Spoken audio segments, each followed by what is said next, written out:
basically when I'm calling at a flock of birds, I'm going to do the absolute minimum that I can do to get those birds' attention. Now here, I mean, you can see with the snow and cold temperatures that it's late season. We're into February right now, shooting some Canada geese. So these birds have been they've been around the block this year, we'll say that. They've seen and heard just about everything. So what the game plan is right now, what we're doing this time of year, this time of season, we've got a lot of decoys out.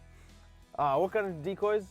I believe they were the DOA variety. Oh, the DOA variety of the decoys. We've got a ton of those out here and real big decoy spreads, and we are trying to match that as goose callers and just fill everything with sound.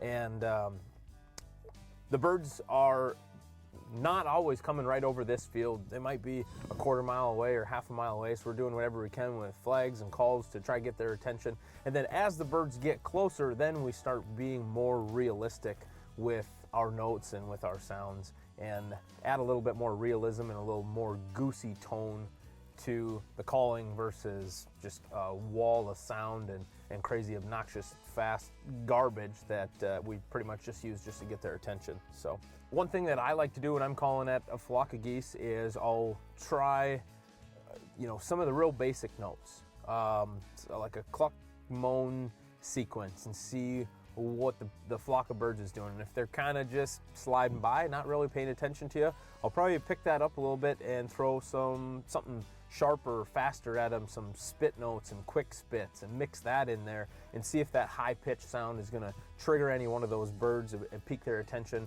maybe get them to turn. And it might be, the flock of birds might be, there might be 20 birds in it, something like that. And the last bird, or the third one to the last, as soon as you hit that spit note, his head just spun 90 degrees, and you caught his attention right there. Well, you're going to want to just kind of keep an eye on the entire flock and try and figure out what notes are going to appeal to some of those geese, or maybe just one goose, and hopefully the intention is you can pull him back around and the rest of the flock will follow and finish the birds.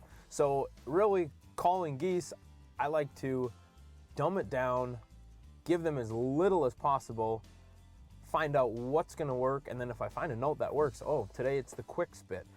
Yesterday is the honk, okay? If I find a note that really works good, I'm just going to stick with that note until it quits working, and then I'm going to try a different note. So the more you practice, the more tricks you have in your bag of goose sounds, the more options you'll have when the birds just aren't doing it for you. There's a pile of different ways to teach these notes, and there's a ton of different calling styles out there, so there's no right way or wrong way to do it. Just find something that works for you, stick with it, run with it, go from there.